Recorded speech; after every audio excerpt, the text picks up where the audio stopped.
Some game features are simply always amazing, like destructible environments, ragdoll physics and griefing your friends. Every good game has at least one of such features, but what if a single game had 7? Would it be the best game ever, or just a total scrambled mess? Let's find out.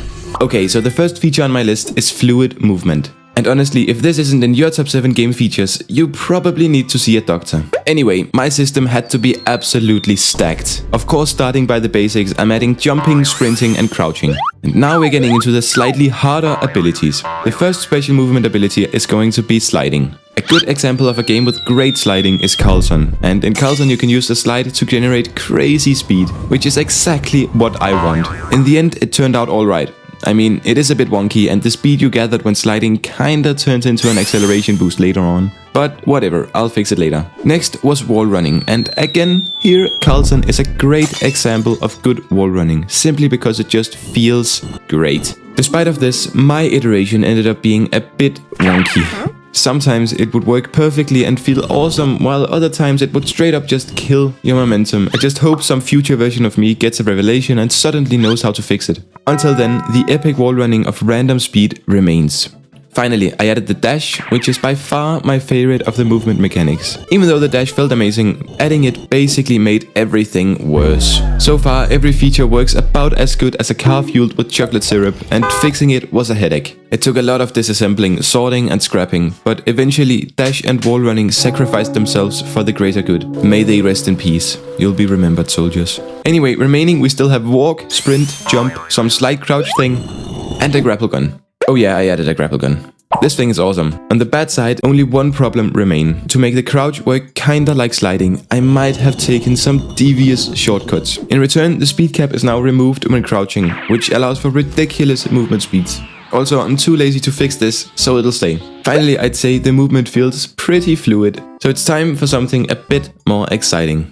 The second feature on my list is explosions. Explosions in any game is just always awesome, and I tend to find that rocket launchers and grenades are the most interesting weapons to play around with in games, so it goes without saying that explosions should have a spot on this list. Let's just get started with the basics of explosions.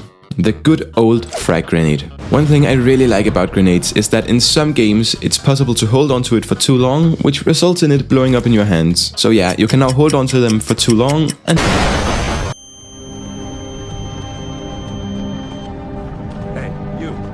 Finally awake. Anyway, I also added a timer in the top right, which always shows you exactly how long you have till the grenade explodes, which makes it a lot easier to predict when and where it'll explode. Now, grenades are in fact pretty awesome, but something even better is rockets. These are basically the grenades, except a different shape, no gravity, and they explode on impact instead of with a timer. These small changes alone makes the rockets so much better. Finally, you can't have explosions without exploding barrels. So that's what I added. Now equipped with all these awesome explosions, we just need something to blow up, which leads us perfectly into the next feature on my list, Breakable Environment. It is always, without exception, so unbelievably satisfying to break things. So I took all of my game objects into Blender, cracked them into pieces and returned them back to the game. And just like that, we now have a breakable environment. Simple and satisfying. Even the floor can be broken.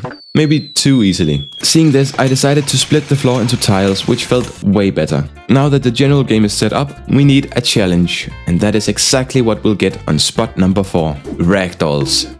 Ragdolls are always funny, and lots of popular games and game studios use these religiously. Now the problem is just that we don't really have anything to ragdoll with, so to fix this we'll start by creating an enemy. And let me tell you, I've never created anything so beautiful. Behold the ultimate AI enemy. Beautiful, right? Okay, well anyway, next I made him blah blah blah, blah blah blah blah blah.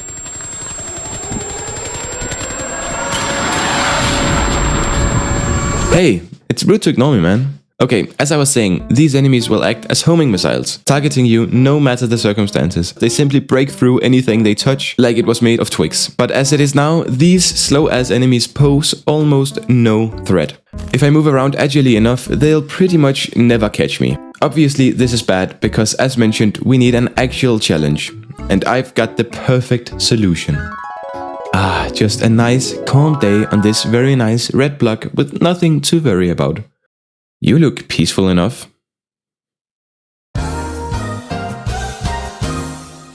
Yeah, they got rockets now, and suddenly they are a much bigger problem. Anyway, this poses a new problem. At some point, you'll simply run out of map, which kinda makes this a survive as long as you can game. But we'll tackle that later. Now for the real point of adding enemies, and sadly I'll have to disappoint. Making these enemies, I might have overlooked the fact that their contraption of body parts makes ragdolls kinda inconvenient and dumb. To compensate, I instead made them explode into pieces, which does feel really satisfying. The game is now starting to feel more like a game, but a very boring game. During the start of the game, you don't really gain anything from swinging around. It's only once the enemies start to accumulate and get closer when you gain the incentive to move around more. Luckily, this problem brings us right along to the fifth feature, minigames.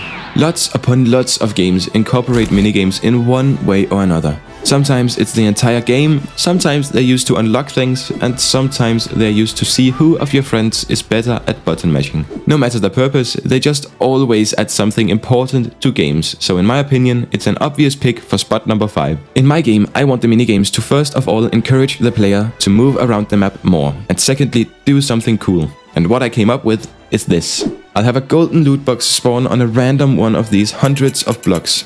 If the player then hits the box, a minigame starts. If you complete this minigame, you gain some kind of buff. And the first I chose was this very classic lockpicking style minigame, where you have to time a button press properly. It took some time, but eventually it worked just like I wanted it to. Now we just have one problem. For some reason, it is genuinely really hard to land directly on a block, which in all honesty is probably just my skill issue speaking. But obviously, actually hitting the box is not supposed to be hard. So if I'm not able to land on the box, I'll just extend the hitbox outside the platform, so it's now possible to hit the box without ever landing on the platform. Now, obviously, we need a reward, because otherwise the mystery box is simply a pointless hindrance. I have two options for a power-up. First off, I could make the enemies weaker, and second, I could buff the player. And to me, buffing the player seems like a much better option. I went over all the possible buffs I could make and decided that the best option is making bigger explosions. So now that I've added nukes, it's time to move on to the 6th addition on our list.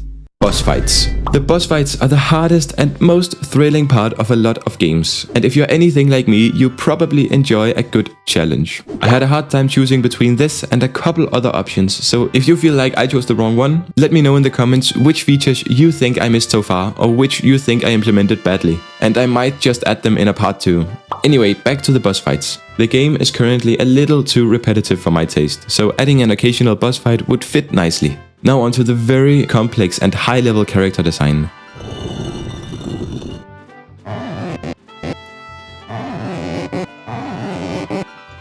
Wait for it. That's right. Burp, but like 10 times bigger, 10 times angrier, and with way more rockets. The floor crumbles faster, the rockets are basically nukes, and if you don't keep moving, you'll just instantly disintegrate. And in case you manage to beat the boss, well, don't you worry, because it won't be long before a new one spawns, this time with a friend. This keeps going until, well... Now with that working perfectly, it's time for the final feature on my glorious list. Making it public. That's right, for my final trick, I'll take the problem I made and make it yours, and simultaneously act like publishing a game counts as a feature. Now, I know this might feel a little disappointing as a final feature, but don't worry. If this video gets even half the success of my last one, I'll make a part 2 where I add your suggested features and improvements straight from the comments into this exact game. Also, if you actually want to try this dumpster fire of a game yourself, a semi-broken version is linked in the description. Finally, if you found this video even remotely adequate, you should check out this one where I took Tetris and turned it into 3 completely different genres and it somehow turned out pretty great. Or if you're lazy, just hit this button and subscribe so you don't miss out when part 2 drops. Thanks a lot for watching and hopefully I'll see you next time.